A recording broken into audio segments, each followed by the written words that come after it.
또 하나 열매를 발하시는 줄로 믿습니다. 감사 제목을 먼저 나눌 텐데요. 이번에 목요일날 새 사역자 등록 신방을 했는데요. 그 신방이 특별했던 이유는 그 전도하신 분이 너무너무 신기하고 너무너무 기뻐해서 그 신방이 더 즐거웠습니다. 우리가 이제 1년에 2번씩 이웃 초청 잔치를 하는데요. 집사님이 이번에도 그 VIP와 함께 식사하면서 이번 이웃 초청 잔치에 VIP에게 초대를 했다는 거죠. 오라고.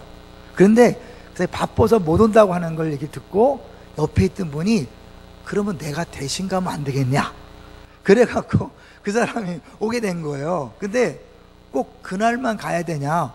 더 일찍 가면 안 되냐? 아니다, 올 수 있다. 그래갖고 지난주에 바로 등록을 하고, 그리고 목요일날 신방하고 또 점심 식사까지 대접받아갖고요. 얼마나 행복했는지 몰라요. 계속해서 우리 집사님이 내가 한 거 없는데 전도가 됐다고 이렇게 막 좋아하시는 걸 보면서 하나님이 하셨구나 그런 생각을 했어요. 우리가 1년에 2번씩 이웃 초청 잔치를 하는 이유는요, 우리가 지속적으로 VIP와 관계를 맺고 또 주기적으로 초청하기 위한 것이거든요. 여러분, 하나님이 준비하신 영혼들이 지금 준비되어 있습니다.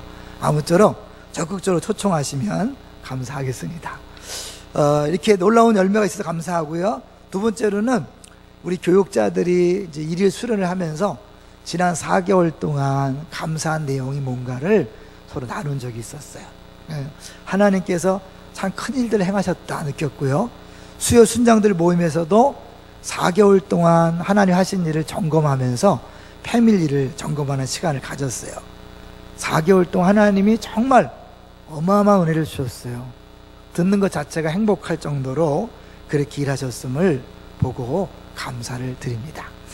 세 번째로는요, 어제 우리가 성맥 7기 수업을 했는데 한 분이 너무너무 요새 행복하대요. 너무 행복해서 오히려 그걸 절제하려고 힘들어 죽겠대. 왜냐면 내가 너무 좋아하는 모습을 보면 또 은혜 받지 못하는 사람이 시험에 들까봐 그걸 절제하려고 너무 힘들어 죽겠다고. 정말 좋아서 죽겠는 그런 거예요. 그래서 저는 우리 공동체에 그런 식구가 있다는 자체가 얼마나 감사한가.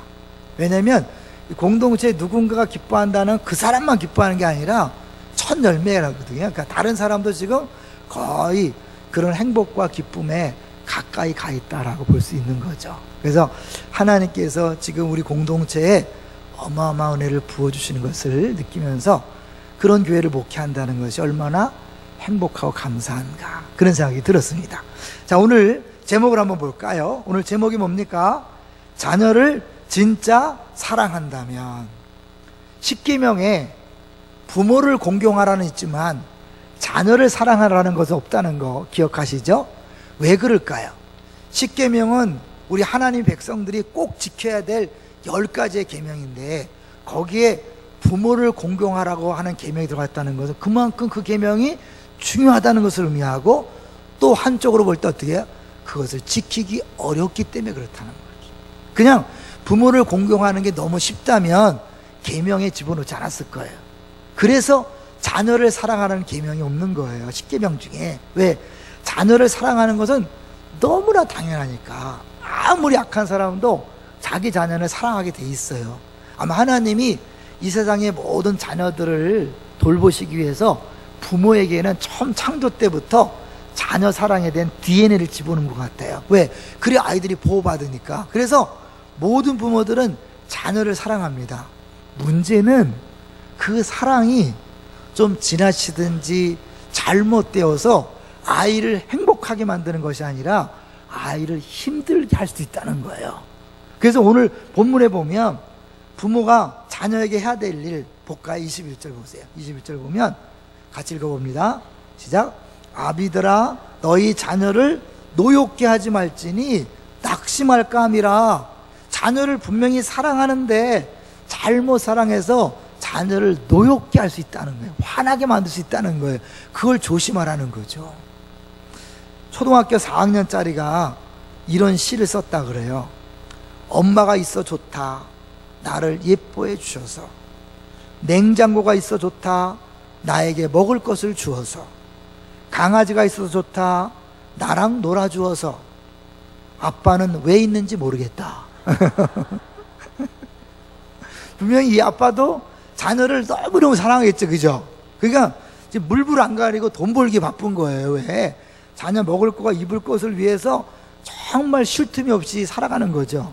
근데 문제는 그게 진정한 자녀 사랑이 아니라는 거예요. 부모는 죽어라고 돈을 벌지만 아이들은 그것으로 사랑을 느끼지 않고 오히려 화를 낸다는 거죠.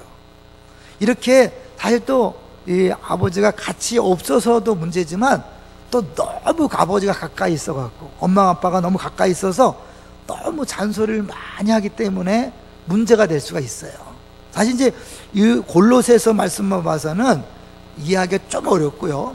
에베소서 말씀을 한번 같이 볼까요? 똑같은 말씀인데 에베소서는 어떻게 얘기했냐면 에베소 6장 4절로 가보세요. 조금만 왼쪽으로 넘기면 됩니다. 빌립보서 다음에 에베소서 왼쪽으로. 에베소 6장 4절 316쪽이에요 316쪽 6장 4절 같이 읽어볼까요? 시작. 또 아비들아 너희 자녀를 노엽게 하지 말고 오직 주의 교훈과 훈계로 양육하라. 앞에 너희 자녀를 노엽게 하지 말고 똑같죠. 이 골로새서는 자녀가 낙심할까 함이라, 에베소서는 주의 교훈과 훈계로 양육하라. 같은 말인데 잘못 양육할 때 낙심할 수 있다는 거죠. 그게 양육의 문제인 거예요. 그럼 양육할 때 우리가 조심해야 될 것 9가지를 한번 누가 적어놨더라고요. 그러니까 제가 그걸 먼저 한번 소개해 보려고 그래요. 양육을 잘못하면요 오히려 아이들에게 큰 아픔을 줄 수 있는 것 5가지, 9가지 원칙이 있다고 그래요. 혼낼 때 첫 번째, 먼저 타일러야 한다. 아이가 실수했을 때 그냥 곧바로 야단을 치면요 왜 혼나야 했지? 잘 모른다는 거예요. 그래서 먼저 사실 이게 반성하기보다는 반발하기 때문에 먼저 사소한 잘못을 저질렀을 때 그 실수가 왜 잘못된 것인지 타일른 다음에 동일한 실수를 저질렀을 때 그 다음에 야단을 쳐도 무라다는 거죠. 근데 처음부터 막 야단을 쳐버리면 아이들은 왜 내가 혼나야 하지? 반발한다는 거죠. 두 번째로는요 혼나는 이유만을 가르쳐주는 것은 부족하고 아이를 혼날 때 왜 행동이 잘못됐는지를 설명한 다음에 그 다음에 앞으로는 어떻게 행동해야 되는지 미래의 행동에 대한 가르침도 줘야 된다는 거죠. 그래서 이것이 잘못됐으면 구체적으로 이렇게 해야 된다라고 가르쳐 줄 수 있어야 된다는 거죠. 근데 되게 부모들이 어떻게 해요? 화가 나서 야단을 치면 거기서만 성질을 내지 그 다음 어떻게 할 걸 얘기하지 않잖아요. 세 번째는 일관성을 가지고 꾸짖어야 된다는 거죠. 똑같은 행동을 했는데 어제는 막 심하게 화를 내고 오늘은 못 본 척 내버려둬서는 안 된다는 거예요. 부모의 감정에 따라 기분에 따라 어떤 때는 막 너무 화를 내고 어떤 때는 얘야 조용히 해라 이러면서 적당히 넘어가 버리면 아이가 혼란이 오고 그래서 사실은 어떻게 행동해야 할지 잘 모른다는 거죠. 더 나아가서 그것이 없으면 사실은 불만과 반항심이 생긴다는 게 참 무서운 것 같아요. 이게 일관성이 없을 때 아이들 마음속에 불만과 반항심이 생긴다는 거죠.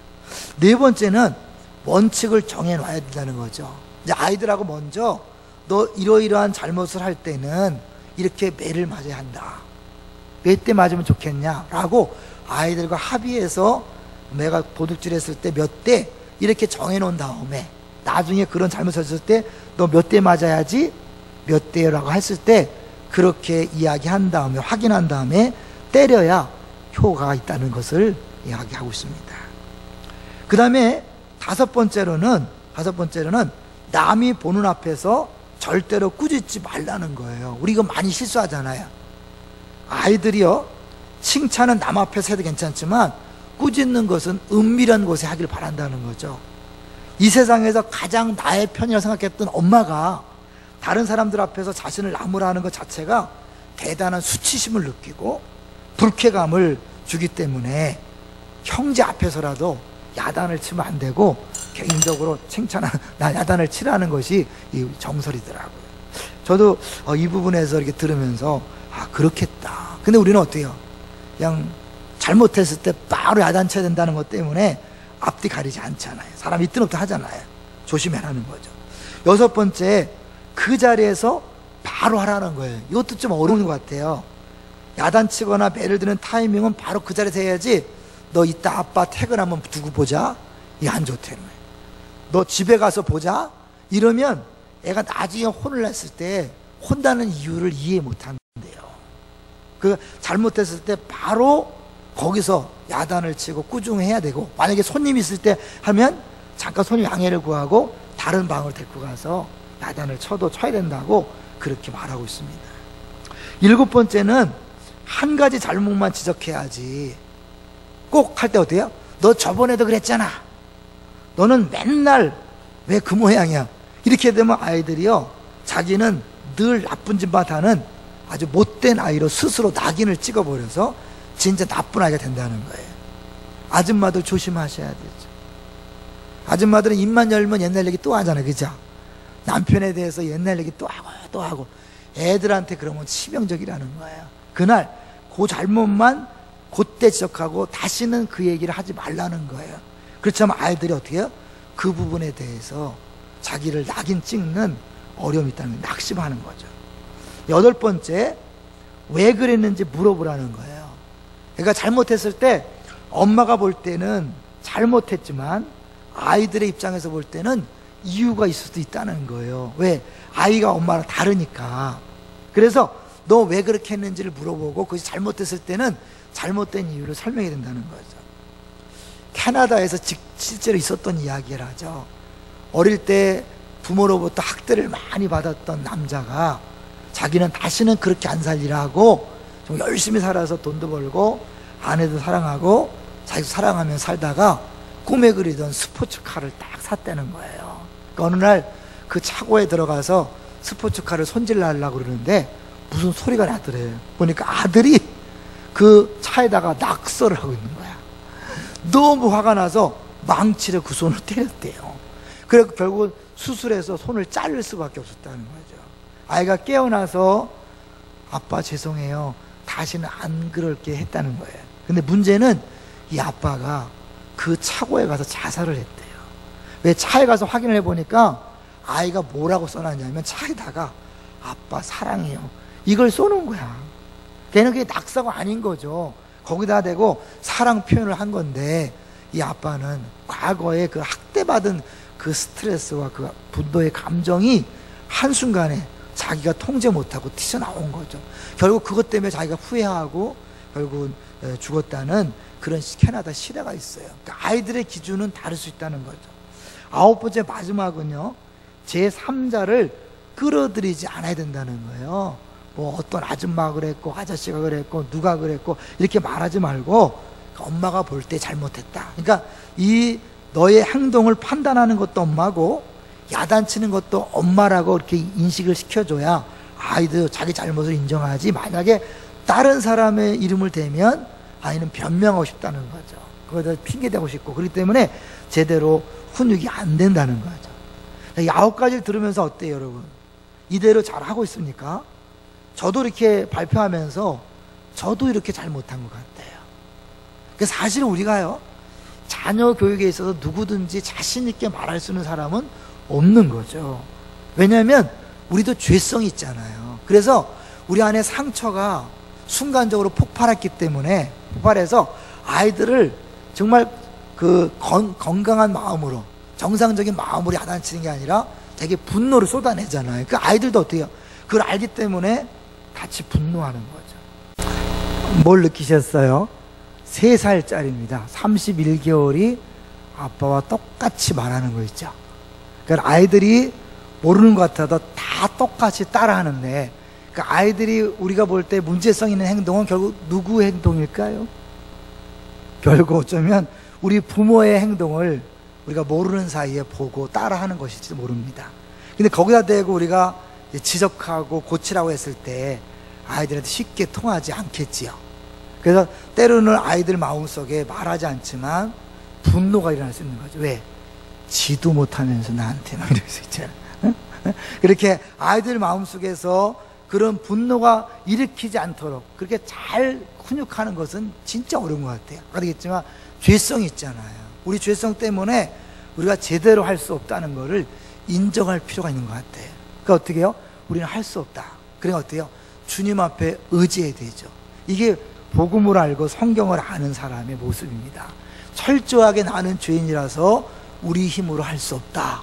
그러니까 도움이 필요하다. 메시아의 도움이 필요하다.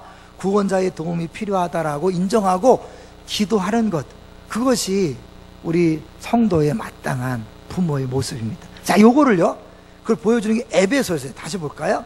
에베소서 6장으로 다시 보시면 6장 4절에 이 말이 나오고 5장 18절에 이 모든 것을 가능케 하는 그 말씀이 나옵니다. 이렇게 올바른 자녀 교육을 할 수 있는 방법은 뭔가? 에베소서 5장 18절로 가보세요. 5장 18절. 5장 18절 315쪽이죠. 같이 읽어볼까요? 시작. 술 취하지 말라. 이는 방탕한 것이니 오직 성령으로 충만함을 받으라. 성령 충만을 받으라 그랬고 21절에 그리스도를 경외함으로 피차 복종하라. 그 다음에 아내들이요, 남편들이요, 자녀들이요, 아비들이요, 종들이요, 상전들이요, 모든 인간관계가 가능하게 만드는 것은 성령 충만이다. 근데 성령 충만과 뭘 비교해요? 술 취하지 말라 그랬거든요. 여기서 또 이런 각각의 미리 말씀드리지만 이 말씀을 들이대면서 술 취하지 말라 그랬지 술 마시라 그랬냐, 굉장히 무식하던 거 아시죠? 이건 문맥이 그런 문맥이 아니에요. 이거는 술 어느 정도 마시라는 얘기가 아니라 술 취함과 성령 충만의 그 현상, 완전히 술의 지배를 받는 것과 성령 지배를 받는 그걸 비교하는 거지. 이 말씀을 들이대면서 성경을 좀 안다는 것처럼 뭐 여봐라, 취하지 말라 그랬지, 굉장히 무식하다는 거 아시고 다시는 그러지 마세요. 그냥 마시고 싶으면 그냥 마시세요. 왜 성경을 들이대요? 아니에요. 이거는 그만큼 술에 취하면 완전히 술 기운에 이상한 개가 되잖아요. 그죠? 그런 것처럼 성령 충만하면 정상이 아니라 자기도 모르는 신비한 삶이 되는 거예요. 성령의 지배를 받으니까. 그럴 때 어떻게 해요? 그럴 때 비로소 우리는 자녀를 노엽게 하지 않는 진정한 부모로서의 그런 양육을 할 수 있다는 거죠. 그래서 우리는 기도할 수밖에 없는 거예요. 나는 할 수 없습니다 인정하고 고백한 다음에 주님이 하십시오. 갈라디아 2장 20절, 나는 죽고 내 안에 그리스도가 사시는 그런 삶, 그래서 성령께서 하시도록 자리를 내어드려야 되는 거예요. 끊임없이. 사실 제자들을요, 예수님, 그 위대한 스승 예수님이 3년 반 동안 가르쳤는데 변했어요? 안 변했어요? 안 변했습니다. 사람은요, 사람의 말로 변화되지 않습니다. 심지어 예수님 말씀으로도 변화되지 않은 거예요. 예수님께서 실망하지 않고 말씀했죠. 성령이 오시면 그 성령께서 내가 한 말을 기억나게 하고 가르쳐 주시리라. 그리고 성령이 왔을 때 사람이 변했거든요. 베드로도 변하고 제자들이 변했잖아요. 그거는 말로 변하는 게 아니에요. 누구만 변화시킬 수 있어요? 하나님만이 변화시킬 수 있는 거예요. 근데 우리는 내가 이 아이를 바꿔놓고 이 아이를 뒤집어 놔야 되겠다는 생각이 있어. 왜? 내가 그렇게 살아서 요 모양 요 꼴이야. 죄송하지만 요 모양 요 꼴이니까 너는 그러지 말아야 된다. 너는 잘 살아야 된다. 너는 성공해야 된다. 그러니까 어때요? 화가 나는 거죠. 왜? 똑같은 짓을 하면 똑같은 전처를 받을까 봐. 그런데 그건 말로 한다고 고쳐지는 게 아니라 하나님이 하셔야 돼요. 믿습니까? 그래서 사실은 그 다음에 뭐예요? 오늘 골로새서는 낙심할까 함이라 그랬지만 에베소에 보면 주의 교양과 훈계로 양육하라 그런 거죠. 우리가 잘못 내 방법으로 양육하면 아이를 분노하게 만들고 상처를 주지만 주의 교양과 훈계로 양육하면 괜찮다는 거예요. 근데 이게요, 주의 교양과 훈계니까 우리는 딱 생각하면 말씀 생각할지 모르지만 엄격히 말하면 그거는 뭐예요? 주님처럼 주님께서 하신 대로 그렇게 하라는 거잖아요. 예수님 어떻게 했습니까? 예수님은 제자들 3년 반 동안 그렇게 변하지 않았어요. 야단치고 막 한 게 아니라 예수님 마지막에 어떻게 했죠? 수원을 두르고 제자들의 발을 씻기면서 그러면서 얘기했어요. 너희들도 이와 같이 행하라. 내가 선생으로서 너희들의 발을 닦아준 것처럼 너희들도 그렇게 해라. 섬기라는 거예요. 아까 얘기했죠? 에베소 5장 18절에 성령 충만 받을 때 21절에 피차 복종하라. 남편들아 아내에게 복종하고, 아내들아 남편에게 복종하고, 부모들아 자식에게 복종하고, 자식들아 부모에게 복종하라. 피차 복종한다는 건 뭐냐면 굴욕이 아니라 상대방의 말을 들어주는 섬기는 삶을 살라는 거죠. 이게 그 당시에는 굉장히 파격적이었어요. 왜요? 그 당시에는 여자나 아이는 인권이 없었거든요.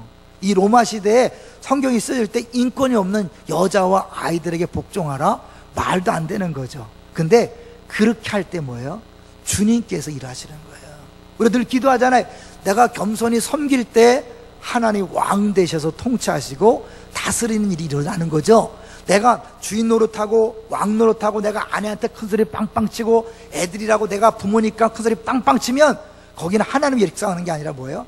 마귀가 역사하는 거죠. 그러나 내가 부모지만 낮아져서 아이들의 말을 들어주고 심지어 복종하는 마음으로 그들의 말을 들어줄 때, 아내들의 말을 들어줄 때, 부모의 말을 들어줄 때, 자녀 말을 들어줄 때 하나님께서 일하셔서 친히 역사하실 줄로 믿습니다. 이게 천국에 올리고 신앙생활의 원리라는 것을 보여주고 있는 거죠. 사실 하나님이요, 우리를 용납하지 않았다면, 우리를 품어주지 않았다면 우리 여기 있을 수 없잖아요. 예수님은 자기를 팔아먹는 가룟 유다를 끝까지 사랑했다고 성경은 기록하고 있어요. 여러분, 우리 같으면 어떻게 해요? 팔아먹는 제자 가만두면 안 되잖아요. 야단을 치든 혼쭐을 내든지 매를 때려서라도 바꿔놔야 되지 않을까요? 예수님 유다를요 그렇게 혼내지도 않았어요. 왜 그랬을까요? 그건 사실은 혼내서 될 일이 아니라는 걸 주께서 아셨을까요? 어쨌든 우리가요 혼내고 매를 대고 때려서 고치려고 하는 것보다는 사실은 뭐예요? 주의 교양과 훈계로 잘 양육하는 거예요. 우리가 쉽게 얘기해서 교회에서 양육 3단계의 식구들이 1단계 식구들을 섬기는 것처럼 한번 섬겨본다면 어떨까요? 집이 난리가 나겠죠, 그죠? 천국이 따로 없겠죠. 근데 이상하게 교회에서는 그렇게 상육 3단계로서 1단계 식구들을 그렇게 무슨 말을 해도 무슨 행동을 해도 웃으면서 잘해주는 분들이 집에 가면 돌변하거든요. 왜 그랬죠? 거기 가면 이상하게 남편 대접받고 싶고 아내 대접받고 싶고 부모 대접받고 싶은 거예요. 성경은 대접받으라 하지 않고 어떻게? 대접받고 싶으면 대접하라 그랬잖아요. 대접받고 싶으면 대접하라. 그게 뭐예요? 내가 먼저 상대방을 전적으로 대접하고 복종하면 상대방도 나에게 복종할 수 있다고 성경은 이야기하는 거예요. 어렵죠. 우리 힘으로 할 수 있는 게 아니에요. 그래서 우리가 어떻게 해요? 또다시 기도할 수밖에 없는 거죠. 근데 오늘 우리가 대지가 두 번째 대지를 뭐로 했어요? 격려하십시오. 노엽게 하지 말고 격려하십시오. 우리가 노엽게 해서 자녀들이 낙심하니까 낙심의 반대말 격려하자 그렇게 한번 정해봤어요. 격려란 것은 뭐죠? 칭찬과 비슷하지만 다릅니다. 칭찬은 잘한 거 있을 때 구체적으로 잘한 것을 칭찬할 거예요. 그래서 아무 잘한 게 없는 칭찬하면 그것도 역효과래. 애들한테 무조건 잘한다 그러면 큰일 난대요. 잘한 게 있을 때 구체적으로 뭘 잘했다고 칭찬해야 효과가 있지. 그냥 못한 애들 막 잘했다 그러면 애들이 나중에 이상해진다는 거예요. 그럴 땐 칭찬하는 게 아니라 격려하는 겁니다. 지금은 잘 못하지만 가능성을 보고 앞으로 잘할 것이다 라고 얘기하는 거예요. 그거 대표적인 것이 잭 웰치의 어머니가 잭 웰치에게 해준 것이 이런 게 격려예요. 한번 들어보시죠. 잭 웰치가 어릴 때 학생 때에 말을 더듬었다 그래요. 그래서 학교에서 왕따가 됐답니다. 놀림을 받았다는 거죠. 그때 엄마가 이 웰치를 꼭 안아주면서 이렇게 말했대요. 애들이 몰라서 그런단다. 너는 머리가 너무 좋아. 머리 회전이 너무 빨라. 그래서 혀가 머리를 따라가지 못하는 거야. 그래서 더듬는 거야. 저도 그런 것 같아요. 제가 가끔 더듬을 때 보면 이 머리는 막 앞서가는데 입이 못 따라가서 그래서 그런 것 같아요. 이제 그 말을 했더니 웰치가 그 말을 듣고 자신감을 가지고 말 더듬는 것을 고친 거예요. 잘 생각하세요. 야! 너 말도 똑바로 못하냐? 똑바로 말해. 이래서 고쳐지는 게 아니에요. 그에게 사랑을 주고 용기를 주고 잘할 수 있다는 믿음을 줄 때 스스로 바꾸는 거지 지적한다고 바뀌는 게 아니에요. 이해되시나요? 여러분, 우리가 지적한다고 바뀌었으면 설교 듣고 변했어야죠. 우리 수십 년 예수 믿는데 안 변하잖아요. 하나님 볼 때 얼마나 답답하겠어요. 오히려 변하는 게 좋게 변하는 게 아니라 더 이상하게 변했잖아요. 그죠? 10년 전에 그렇게 예수 잘 믿더니 지금 뭐요? 예배 태도나 말하는 태도나 아내는 남편을 대하는 태도가 더 나빠졌잖아요. 더 나쁜 쪽으로 변했잖아요. 이런 우리를 주님이 용납하시고 품어주시고 주의 은혜로 변화시키는 것처럼 내가 하는 것이 아니라 주님이 하시도록 어떻게 해요? 우리는 계속해서 격려하시고 위로하는 일을 해야 되는 거죠. 아마 여러분이 한 번쯤은 봤을 내용을 같이 나누려고 합니다. 미국의 뉴 호프 커뮤니티 교회, 그래서 부설 학교에 여기서 톰슨이 있었다 그래요. 톰슨이 교수가 있었는데 5학년 담임을 맡았을 때 테디라는 학생을 맡게 됐어요. 근데 이 학생은 애들하고 어울리지도 못하고 늘 멍 때리고 있고 멍하니 보고 있고 시험을 보면 다 틀리는 거예요. 그래서 선생님이 어느 날 채점을 하다가 아무도 이상한 생각이 들어서 이 테디의 생활 기록부를 자세히 들춰봤다 그래요. 1학년 때 착한 아이이고 장래성이 있어 보입니다. 2학년 때 조용한 아이인데 조금 폐쇄적인 것 같습니다. 어머니는 불치병을 앓고 있습니다. 3학년 기록 학업 성취도가 떨어지고 있습니다. 어머니는 돌아가셨고 아버지는 무관심한 것 같습니다.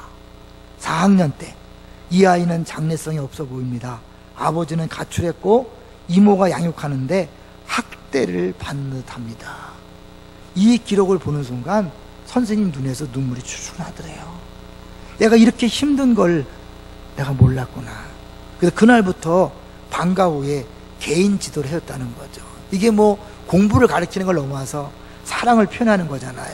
이 사랑의 시선을 주자 아이가 조금씩 안정돼 갔고 얼굴도 평안해 보이기 시작했다는 거예요.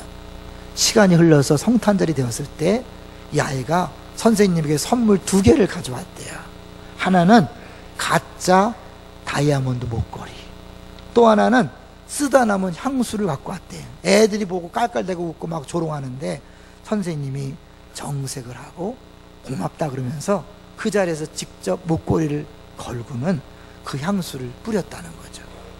그러자 아이가 선생님 품 안에 안겨서 눈물을 흘리면서 이렇게 말했다고 그래요. 선생님, 이 목걸이는 우리 엄마가 걸던 거예요. 그리고 이 향수도 엄마가 쓰던 거예요. 선생님에게서 우리 엄마 냄새가 나서 너무 좋아요. 그 후 선생님과 아이는 헤어졌지만 가끔씩 편지가 왔다 그래요. 7년 후에 이런 편지가 왔습니다. 선생님, 제가 고등학교를 졸업하는데 2등을 했어요.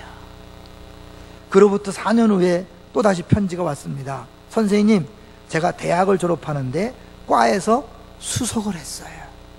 그리고 또 4년 후에 편지가 왔습니다. 선생님, 제가 의대를 졸업하고 의사가 됐습니다. 일반 대학을 졸업하고 다시 의대에 들어가서 의사가 된 거죠. 그리고 결혼을 합니다. 결혼식 날 어머니 좌석에 앉아 주시겠습니까? 선생님은 저에게 어머니 같은 분이거든요.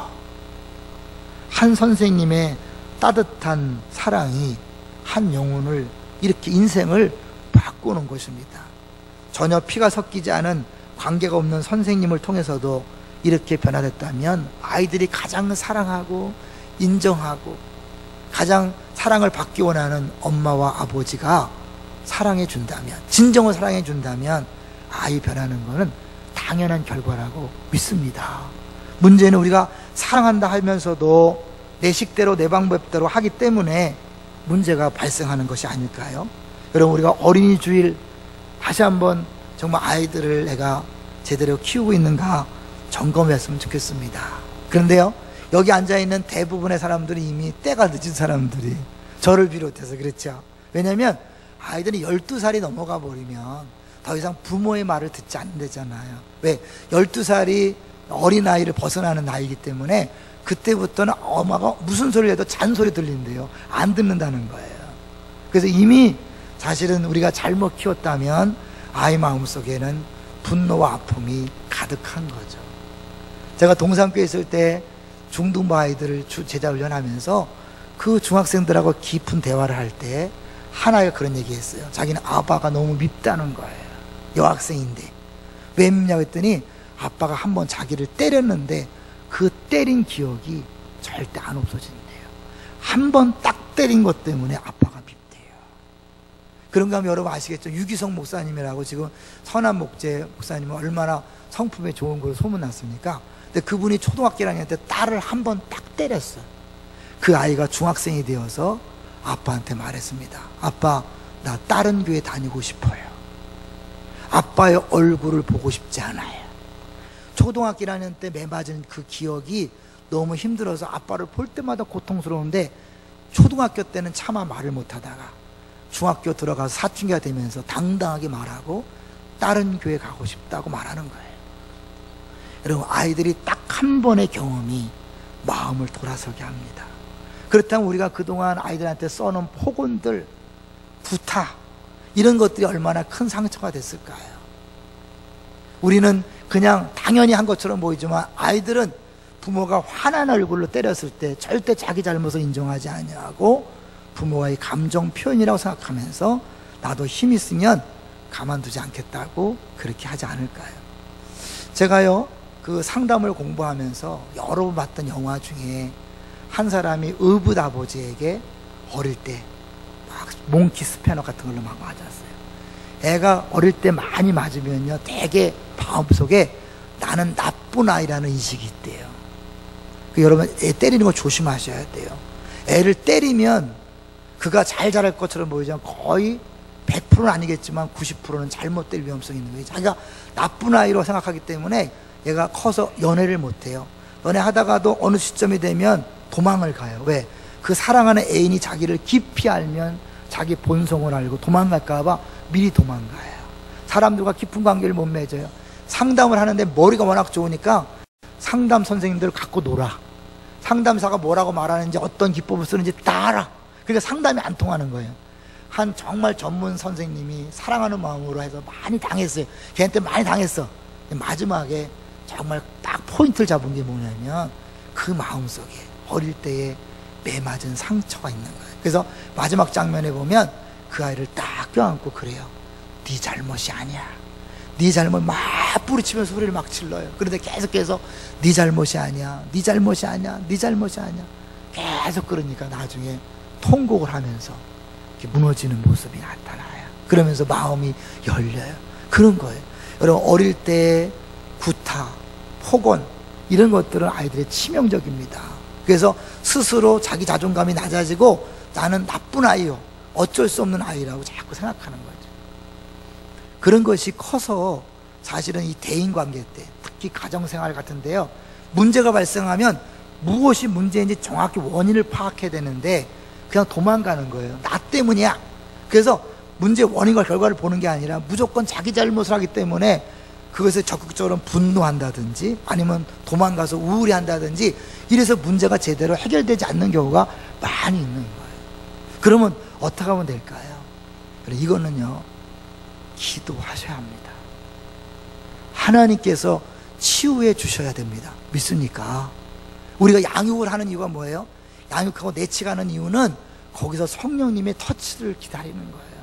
실제로 많은 분들이 상처인지 몰랐던 그 아픔들을 치유받는 경우가 많이 봤어요. 여러분, 우리가 복음을 한다면요, 우리는 철저한 주님 인정과 동시에 뭐예요? 하나님은 다 하실 수 있다. 믿습니까? 이게 복음이에요. 절망은 없는 거예요. 우리가 포기할 건 없는 거예요. 왜? 주님은 다 하실 수 있으니까. 이 기도가요, 얼마나 놀라운가를 보여주는 한 재미난 일이 있어요. 60년대 70년대 초에 우리가 중앙정보부라는 곳이 있어서 아시죠? 그 밀실 끌려가면 거의 다 산종상 손장이 되어서 나온다는 그곳에 기도를 많이 하는 어머니의 아들이 학생권 운동을 하다가 붙잡혀 갔어요. 붙잡혀 가서 이제 두들겨 맞을 그런 위험에서 이상하게 그 청년을 담당한 정보부 그 직원이 때리려고 그러면 온몸이 마비가 오는 거예요. 이상하게 때리려고 마비가 오는 거예요. 그래서 병원을 가봤는데 병원에 가서 아무리 진단해봤지만 아무 이상이 없는 거예요. 그래서 결론이 이 직원이 생각하기를 누가 기도하기 때문이다. 그래서 청년한테 물었대요. 야, 너희 집에 기도하는 사람 있지? 근데 얘는 엄마가 기도한다 그러면 더 얻어맞을까 봐 아닙니다, 없습니다 그랬다는 거예요. 그랬더니 이 정보부 직원이 거짓말 마라 이놈아, 너만 때리려 하면 내 팔에 힘이 빠지고 쥐가 나는데 이건 기도 때문이야 그랬다는 거예요. 그래서 결국은 안 맞고 나왔다는 그런 간증이 있어요. 사실은 그때 엄마는 매일 철야 기도를 하고 있었다는 거예요. 이게 부모의 기도의 힘이 아닐까요? 정말 부모가 자녀를 사랑하기 때문에 자녀를 위한 기도를 정말 목숨 걸고 하고 정말 간절히 하기 때문에 하나님이 가장 응답 잘하는 기도가 부모의 기도가 아닐까요? 그렇기 때문에 우리가 잘못한 부분에 대하여 하나님 앞에 기도할 필요가 있습니다. 어떻게 되겠지? 아니에요. 이 결과가 얼마나 무서운지 몰라요. 저는 예전에 그런 얘기를 들은 적이 있어요. 그 아버지 학교를 다녀온 사람들이 얘기를 해주는데요. 마치 구단지에서 있었던 일이에요. 어릴 때 아버지로부터 심하게 구타를 당하고 아버지가 술만 마시면 완전 개가 되는 그런 집이었어요. 막 유리를 깨고 그 유리로 엄마를 막 지나가게 하고 막 그래갖고 내가 다시는 저런 사람 안 되리라, 저런 아버지 미워서 절대로 그렇게 되지 않겠다 그랬어요. 그런 결심으로 결혼했고 애를 낳고 잘 살았어요. 근데 어느 순간에 극심한 스트레스와 분노 속에서 술을 마셨어요. 자기도 모르게 똑같은 사람, 집에 있는 유리를 다 깨고 자기 아내를 그 유리를 밟고 지나가게 하고 첫째 그 혁대를 풀러서 아내를 때리는 그런 짓을 하고, 한참 지나고 나서 자기가 무엇을 했는지 깨닫고 나서 펑펑 울었다는 얘기예요. 여러분, 그런 거예요. 우리가 어릴 때 받은 스트레스와 상처는요, 그게 치유되지 않으면 언젠가 폭발할 위험성이 있습니다. 그런 의미에서 여러분, 남편의 이력을 잘 연구하셔야 돼. 그 집이 폭력이 심했다면 가능한 건들지 마세요. 위험해요. 그렇지 않으면 어떻게 해요? 빨리 내치에 보내셔서 치유를 시켜야 돼요. 그렇지 않으면 여러분 이거 그냥 하는 얘기가 아니에요. 그 상처가 저절로 없어지지 않아요. 하나님께서 만져주셔야 돼요. 성령이 치유하셔야 돼요. 그래서 어떻게 해요? 자꾸 여러분 치유할 수 있도록, 성령을 만날 수 있도록 그렇게 기회를 제공하는 것이 여러분 신상에도 좋아요. 이렇게 폭력적이 아닐 때 어떨까요? 아까 얘기처럼 나는 나쁜 사람이야, 나는 죄인이야, 그래서 뒤로 물러가는 것이 우울증이잖아요. 자기 혼자서 구석방에 들어서 사람들 안 만나려고 그러고 아무도 날 사랑하지 않아, 그리고 스스로 도망가는 거, 그런 증세는 나타나는 거죠. 이거는요, 기도 외에는 방법이 없습니다. 우리는 복음을 아는 사람이에요. 철저하게 누구나 다 죄인이기 때문에 누구나 다 실수할 수 있고 제대로 양육할 수 없다는 걸 인정하는 거예요. 그러니까 우리 부모들은 뭐예요? 다 기도해야 합니다. 사실은요, 이 말씀을 할 그 당시에 이 자녀를 인격적으로 대한다는 건 말도 안 되는 일이에요. 이거는 기독교에서만 가능한 거예요. 교회에서만 가능한 거예요. 교회에서만 가능한 건 뭐예요? 똑같은 사람이 안 되겠죠. 하나님이 하셔야 합니다. 자녀는 우리의 소유물이 아니에요. 하나님이 잠깐 맡기신 거예요. 믿습니까? 어떻게? 사랑하라고 맡긴 거예요. 변화시키려고 하지 마세요. 변화 못 시켜요. 나는 다만 그를 섬기고 사랑한다는 걸 표현하는 거예요. 그렇게 섬길 때 누가 일하신다고요? 주님이 일하시는 거예요. 그러니까 우리는 남편을 섬기는 자리에 있는 것이고요, 아내를 섬기는 자리에 있는 것이고, 부모를 섬기는 자리, 자녀를 섬기는 자리에 있는 거예요. 그래서 어떻게? 피차 복종하라고 명령하는 거예요. 성령 충만할 때만 가능해요. 여러분, 먼저 자신이 성령 충만하도록 기도하셔야 돼요. 그리고 내가 이제 집에서도 남편 대우를 받으려고 하지 마시고, 아빠 대우를 받으려고 하지 마시고, 엄마 대우를, 아내의 대접 받으려고 하지 마시고, 상대방을 하나님 맡기신 영혼을 생각하고 잘 섬겨주세요. 그럼 하나님 바꿔놓으시면 그때 좋은 남편, 좋은 아내 될 수 있어요. 좋은 부모, 좋은 자녀 될 수 있어요. 그걸 억지로 내가 바꾸려고 하니까 더 관계가 깨어지고 더 분노하게 만들고 더 삐뚤어지는 거예요. 여러분, 내가 해도 안 된다고요? 네, 당연히 안 됩니다. 하나님 그걸 기다리신 거예요. 두 손 두 발 드시고 이제 무릎을 꿇으세요. 주님이 하세요.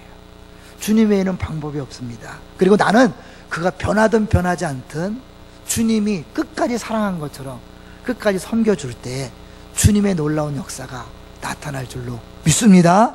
주님이 이 어린이 주일에 우리에게 다시 한번 깨닫게 하시는 거예요. 저 역시도 자녀 교육에 자신은 진짜 자신하지 않습니다. 자신은 못합니다. 그래서 저는 기도할 수밖에 없는 거예요. 여러분도 기도하셔야 합니다. 자녀를 진짜 사랑한다면 잔소리하거나 바꾸려 하지 마시고 기도하십시오. 기도의 부모 되시기를 주의 이름으로 축원합니다.